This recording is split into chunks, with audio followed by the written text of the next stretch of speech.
Ya, ahí cualquier cosa que me deje de escuchar o algo así me avisan, porque se suele a veces caer un poquito. Ahí sí. Ya, entonces vamos a cerrar esta unidad, ya donde partimos hablando acerca de lo que es, partimos hablando de la argumentación en algún minuto, pero trabajamos específicamente la publicidad, los medios de comunicación, y ahí, desde ahí fuimos avanzando específicamente desde conceptos propios de convencer, persuadir, subjetividad, y todo eso mirado desde los medios de comunicación con una mirada bien, bien crítica que le quisimos dar, y terminamos hablando del discurso argumentativo, del texto argumentativo, como una instancia donde hay un emisor que, ya sea de manera intencionada o de manera espontánea, lo que hace a la larga es tratar de convencer al otro a través de la utilización de argumentos. Y decíamos, en las últimas sesiones hablábamos de argumentos racionales, argumentos emocionales, todo con el objetivo de lograr convencer al otro. ¿Ya? Entonces en eso estuvimos trabajando y estuvimos viendo esos elementos, y todas las actividades que hemos venido realizando en la guía, al menos del mes de septiembre, han estado centradas en la argumentación, analizando algunas lecturas argumentativas, trabajando algunos elementos que permitan entender cómo opera en la sociedad la argumentación. Y que, como lo comentamos también, no necesariamente tiene que ser una argumentación tan elaborada, sino que yo les decía en alguna clase que en cualquier momento de nuestra vida, en nuestra vida cotidiana, en nuestra vida común y corriente, por decirlo de alguna manera, nos vemos en la necesidad de argumentar, sobre todo cuando nos encontramos con distintas situaciones en las cuales a veces no estamos de acuerdo, cuando a veces algo no nos parece, y tenemos que defender nuestras ideas de una manera ordenada, de una manera respetuosa con el otro, y no caer de repente en la provocación, o no caer, digamos, en en deslegitimar al En los otro. combos. ¿Cómo? En los combos le digo. Ah, claro, en la violencia. Aunque no sé si anoche, entre paréntesis, vieron el debate o alguna parte del debate, pero en un momento Kast con la Soledad, con la Yasna Proboste, ahí ya veía que se insultaban ya cuando el senador Kast, no, el ex senador, no recuerdo qué es lo que es en realidad, le sacó una yayita que tenía la Yasna Proboste con el Ministerio de Educación de unos 900 o 600 millones de dólares, no sé cómo fue que desaparecieron. Ahí hubo una instancia bien Una tensa, yayita pero... harto grande. ¿Cómo? Una yayita harto grande, le digo. Sí, una yayota, diría yo. Claro, Sí. entonces ahí como que tendieron a perder un poquito los estribos, ella más que él en realidad. Entonces a veces hay que mantener la postura y la argumentación. Bueno, anoche el debate, y el debate en sí, hoy día vamos a ver un poquito las características del debate, se centra obviamente en la discusión en torno a distintos temas de interés y temas polémicos. Temas que legítimamente tienen distintos puntos de vista y que son propios como parte de la argumentación. Entonces nosotros necesariamente tenemos que estar preparados siempre para argumentar en torno a nuestras ideas o tratar de convencer al otro, digamos. Y hoy día vamos a cerrar ya esta temática de la argumentación hablando un poco de lo que está apareciendo ahí en la pantalla, que se llama el discurso dialógico, ¿ya?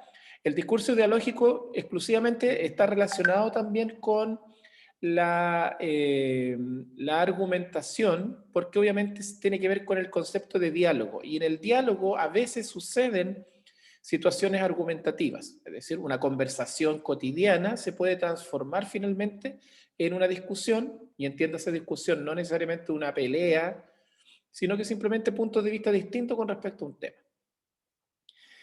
Pero primero, obviamente, hacer un pequeño repaso, ya con respecto a la argumentación que hemos venido hablando en clases anteriores. Hablamos de un emisor, una persona o un grupo de personas, que podría ser cuando hablamos de argumentaciones como más masivas. Hay una tesis que yo les explicaba en clases anteriores también, que es la idea que se defiende. Esa tesis está basada en un tema tema social, un tema de interés, un tema polémico, un tema que tenga varios puntos de vista y que todos los puntos son legítimos en la medida en que yo los pueda defender o en la medida en que se puedan defender. Por lo tanto, por eso existen los abogados que defienden a personas que están acusadas de ciertos delitos, porque hay un refrán o una idea en legislación que dice que la persona es inocente hasta que se demuestre lo contrario, ¿ya? Por lo tanto, hasta en ese sentido la argumentación es tremendamente importante.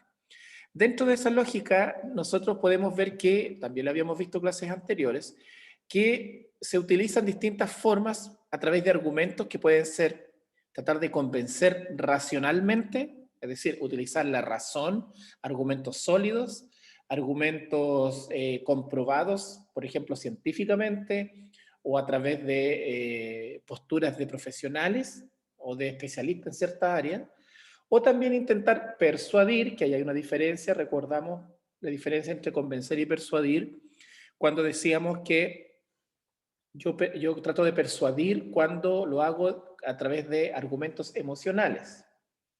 Una carta de amor a la pareja, a la expareja, una gigantografía pidiéndole, papá, por favor, no conduzcas tan rápido porque te esperamos en la casa, y la foto de un niño o de una familia.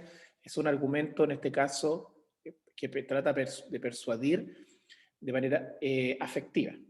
Y lo racional, como les decía, es de manera racional a través de argumentos sólidos, basados en la utilización de la razón. ¿Ya? ¿A quién? A un receptor o un grupo, una persona o un grupo de personas, una audiencia. En el caso, por ejemplo, de los juicios orales, hay una audiencia, hay abogados, hay un juez o jueces quienes imparten finalmente el veredicto, pero eso también va a depender de los argumentos y de la calidad de los argumentos que utilicen los abogados para poder defender a la persona. Aunque estén defendiendo lo indefendible, por decirlo de alguna manera. Es decir, sabiendo que, por ejemplo, en el caso del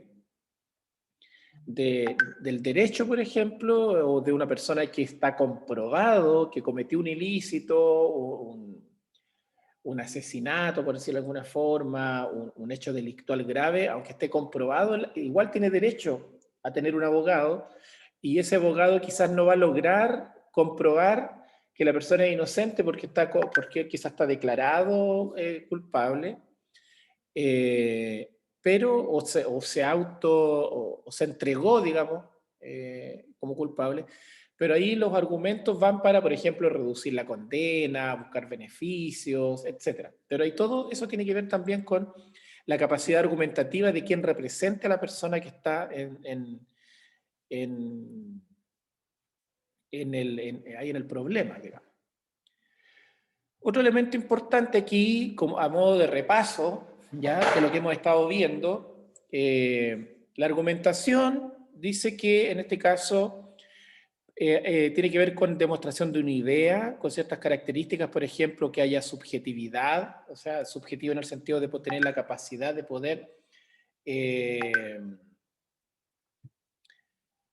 poder establecer ciertas ideas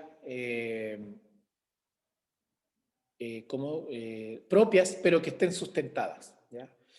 Predomina una función que se llama función conativa, es decir, una función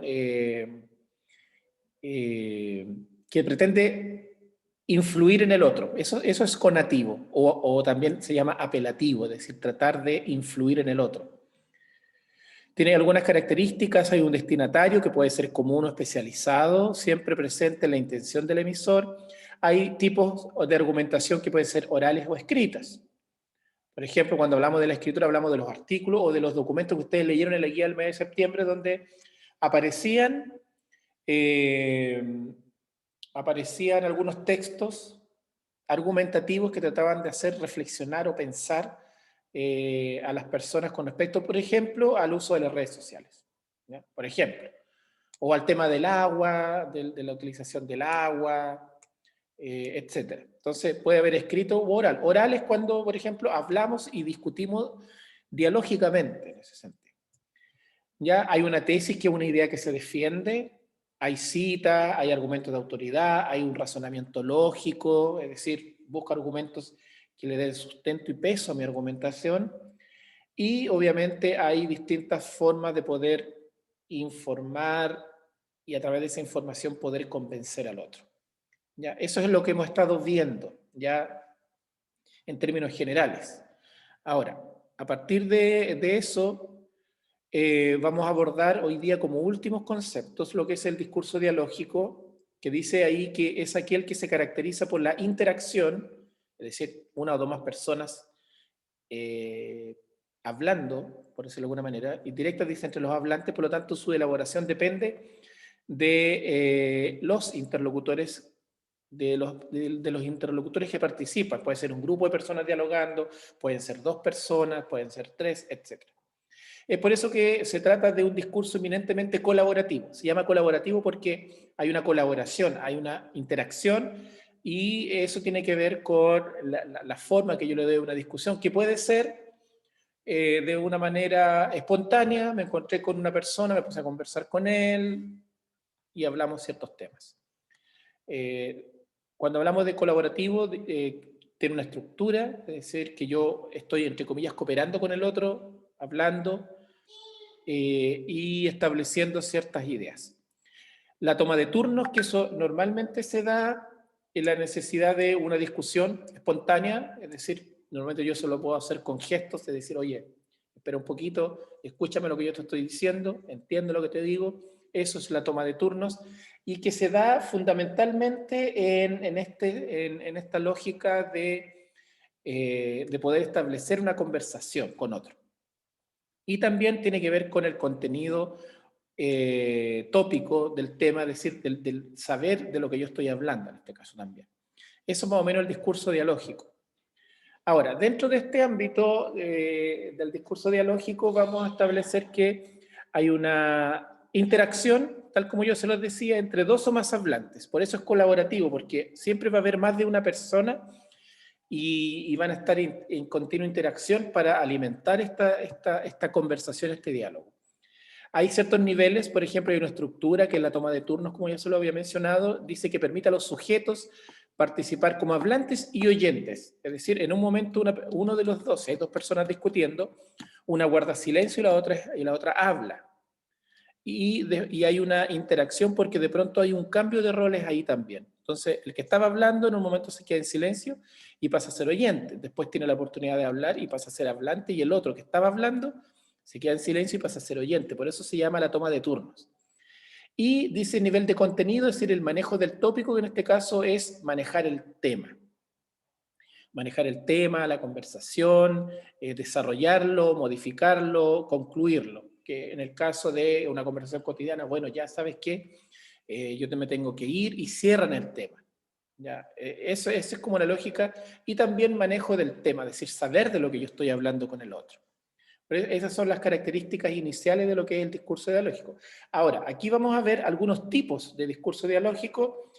Tenemos la conversación, que es un discurso espontáneo, que el que yo les mencionaba. De pronto me encontré con alguien que no veía hace un tiempo, y pues empezamos a conversar, y se formó un discurso dialógico.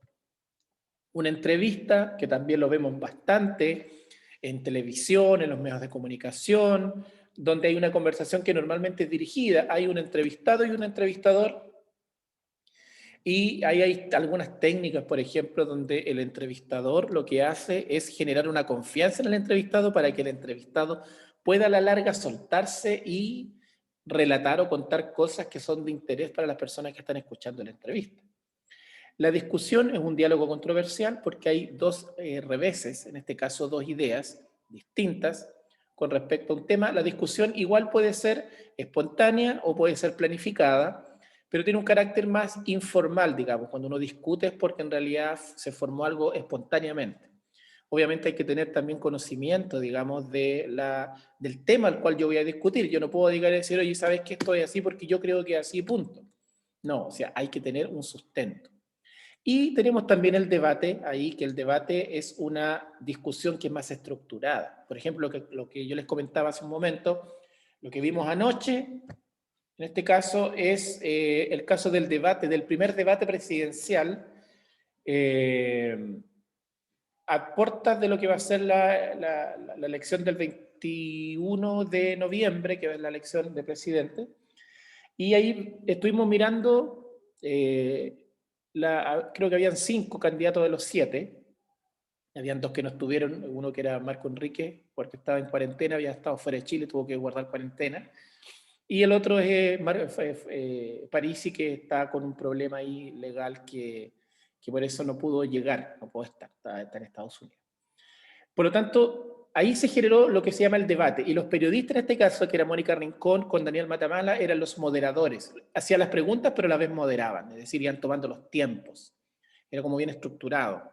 Entonces cada uno tenía una cantidad de minutos para hablar ciertos temas, el otro le rebatía y fue como muy interactivo. Pero también dentro de los márgenes del orden que necesita una actividad de este tipo que es netamente argumentativa, porque lo que ellos están jugando ahí es ver quién, las personas que no están definidas aún, es decir, cuál es el más sólido como para, o que represente más mis ideas, para yo finalmente poder votar por esa persona. Pero en este caso, cada uno planteó su punto de vista con respecto a temas sociales, lo hizo de manera argumentativa con el objetivo de convencer a los televidentes en este caso. A mí hasta el momento, entre paréntesis, no me convenció ninguno, al menos en el primer debate. Entre paréntesis nomás en realidad. Ahora, dentro de las técnicas de discusión, donde está el debate, hay algunas otras, y se llaman técnicas de discusión que derivan de lo que es el discurso dialógico. Tenemos algunas técnicas como que son sin audiencia y otras que son con audiencia. Cuando hablamos de sin y con audiencia, hablamos de público, de personas. Las sin audiencia son las libres, que no hay un coordinador. Por ejemplo, el diálogo simultáneo, el cuchicheo, la conversación puede ser, esta conversación espontánea que no está planificada, el coloquio, que es un estilo, digamos, de conversación entre especialistas, pero como bien libre en realidad. Y están las que están dirigidas, que es un grupo pequeño de discusión que se llama foro, que después vamos a ver alguna en profundidad y que normalmente tiene esta característica porque son un grupo de especialistas que hablan sobre un tema en particular, hay un moderador que hace preguntas, etc. En televisión a veces vemos bastantes foros, o a veces nos invitan a algún foro, hoy día con todo el contexto pandemia hay muchos foros que se hicieron online, etc. Y con audiencia, cuando hablamos de que son dirigidas por un coordinador, en el caso del debate, como ya les comentaba lo que sucedió anoche, donde los periodistas, Mónica Rincón y Daniel Matamala, eran los moderadores o coordinadores. Está la mesa o mesa redonda también conocida y el panel, también que estos son con audiencia porque son con público. En el caso de anoche obviamente no había público, pero el público era los televidentes, los que estábamos ahí observando esta discusión entre los presidenciables. Y aquí vamos viendo las características en particular de algunos. Por ejemplo, tenemos el debate, que es una discusión formal, como dice ahí, es una discusión formal entre dos equipos, 2 o más puede ser también. La noche habían 5 personeros que ellos se representaban a sí mismos, a sus partidos y a sus ideas, que defienden posturas con argumentos, ¿ya? Por lo tanto, es una discusión formal de 2 equipos que defienden posturas con argumentos, que están a favor o en contra. Por ejemplo, podemos establecer que hay un debate sobre el aborto, ¿ya? El aborto como tema contingente, es decir, actual, de importancia social, que está en discusión y que por sobre todas las cosas tiene distintas aristas o puntos de vista. Entonces, hay un moderador y hay dos equipos. Los equipos normalmente se conforman entre 4 a 6 personas. Hay un jurado, hay este moderador que va dando los turnos. Aquí se trabaja mucho el turno de habla, es decir, parte un grupo, plantea todos sus argumentos, el otro grupo plantea también sus argumentos. se hace una reflexión, el otro grupo anota lo que el grupo de que su contrincante dijo para, desde esa misma postura, crear contraargumentos y se genera una interacción argumentativa. Siempre en el ámbito formal. Tiene una estructura que es, hay una apertura, hay un cuerpo, hay respuestas preguntas y hay una conclusión. Y en esta respuesta-pregunta normalmente hay una confrontación. No sé si los que vieron anoche el debate, si es que lo vieron, en un momento, como en la penúltima parte ya, se daban espacio a preguntas. Entonces decía, Gabriel Boric le pregunta a Eduardo Artés. Y ahí había estas preguntas-respuestas. Entonces, o José Antonio Cast le pregunta a Yana Proboste. Y ahí quedó la patada porque al final se anduvieron alterando un poquito los ánimos ahí, en esa parte. Entonces, ahí obviamente tuvo que intervenir los moderadores, ¿ya? El jurado, obviamente en este caso no se da lo de anoche porque el jurado somos nosotros que finalmente definimos quién es en realidad fue el más fortalecido o fortalecido en el debate. Entonces, esa característica tiene en este caso el debate. Y finalmente se da un veredicto. El jurado, en el caso va a decir el grupo que está a favor del aborto, es el ganador, o el grupo que está en contra del aborto. Entonces, los grupos previamente tienen que prepararse, tienen que estudiar, tienen que leer, tienen que saber sobre su tema. No pueden llegar porque, como les decía, si uno de los integrantes de una de las posturas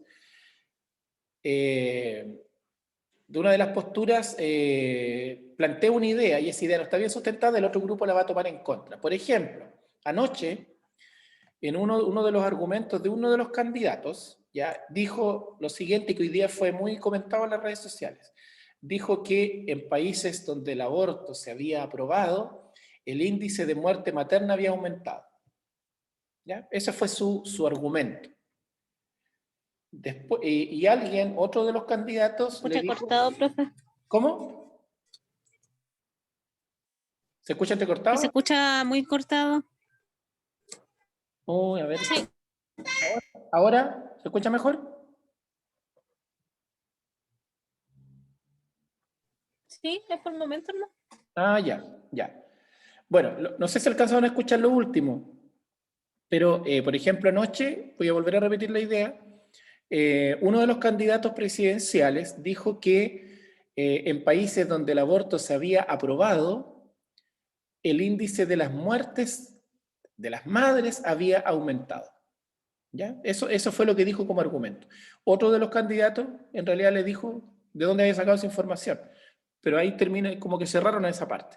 Y hoy día, leyendo por ahí, entre los argumentos que se decían, era que esa información era falsa, que no tenía sustento y que era al revés, porque en Estados Unidos, cuando se aprobó la ley del aborto, eso hizo que la muerte de las madres había disminuido. Por lo tanto, daba a entender que el argumento que se había dado anoche era falso. ¿Ya? Entonces, eso es muy importante en los debates, estar muy bien preparado porque puede suceder que uno de los grupos puede tener esta caída y esa caída va a ser tomada por el otro grupo y finalmente va a terminar ganándole el debate. ¿Ya? Eso es en este caso el debate. Hay grupos, equipos de debate y es una actividad bien entretenida porque hay que prepararse bastante para poder debatir. También tenemos el foro, que dice que es un tipo de reunión donde las personas conversan y opinan sobre un tema que les interesa. En el foro se genera una discusión dirigida también por un moderador que interviene para que sea ordenada, o sea, para que no sea tan, así que todos hablando a la vez. Actualmente dice que el foro también se desarrolla de manera escrita, pues en Internet existen muchos sitios web que albergan foros virtuales, donde yo, por ejemplo, me ponen un tema y yo escribo ahí, estoy de acuerdo, y se genera esta interacción. Pero son muchas personas hablando. Principales características del foro: participa una gran cantidad de personas con distintas perspectivas o diversas perspectivas. Se discute en torno a un tema acordado previamente. Hay un moderador encargado de presentar el tema, regular las intervenciones de los participantes y estimular la discusión con preguntas. Normalmente en el foro no necesariamente va a ser argumentativo, a veces es más expositivo, es decir, de entregar información, pero puede suceder que hay posturas distintas con respecto a distintos temas. ¿ya? Me acuerdo, hay un programa, no sé si lo dan todavía, pero ya hace mucho tiempo que no lo veo, del canal del fútbol, que hoy día es TNT, que era un programa que daban en la noche invitaban a un hincha por equipo y hacían un foro, todos discutían sobre cómo había estado el partido, cómo habían estado los partidos durante la semana, y ahí se generaban discusiones, rivalidades, etc. Pero era como un foro porque todos querían hablar y había un moderador que era el que organizaba y iba dando los turnos de habla, digamos. Todos los participantes intervienen en la discusión aportando sus puntos de vista y dialogando respetuosamente con las distintas perspectivas.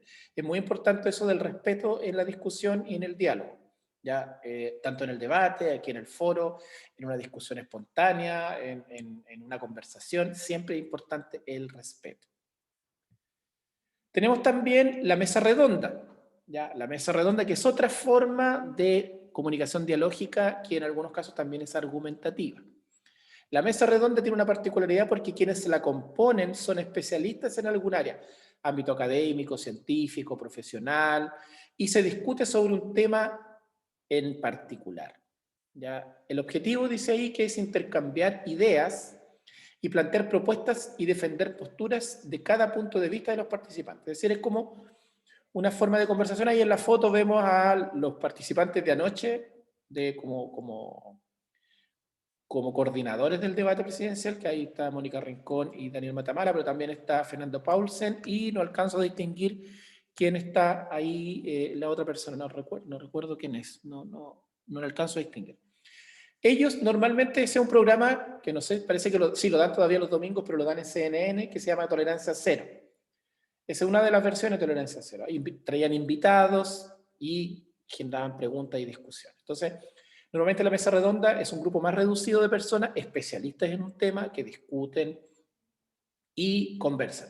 Es regulada, como dice ahí en el lado verde, por un moderador quien se encarga de que haya un orden y un sentido en el ritmo de la mesa redonda de una forma objetiva e imparcial, no que vaya a recargarse de una persona u otra, sino que haya un equilibrio.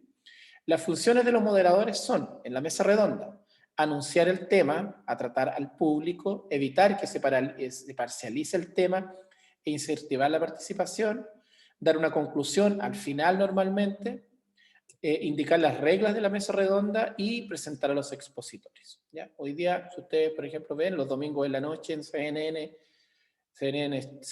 Chile, creo que sí, ahí dan este programa todavía.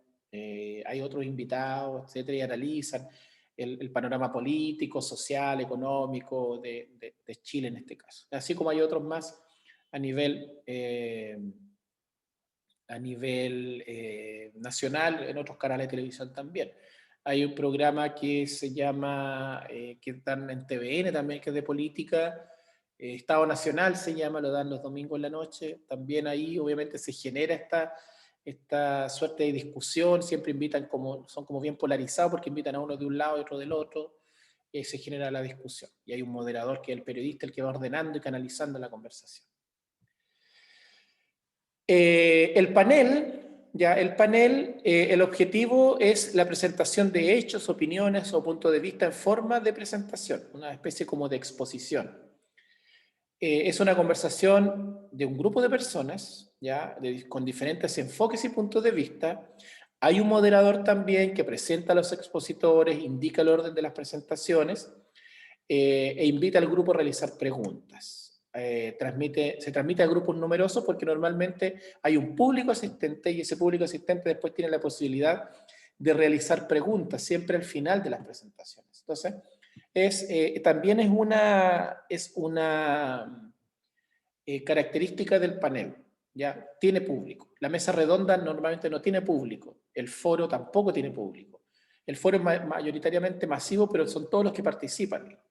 El debate obviamente va a depender del público, si es que hay público asistente al debate o a veces si es televisivo, se da a partir de la visión que tienen las personas, finalmente quienes deciden quién tuvo mejor participación, ¿ya? Mejor participación.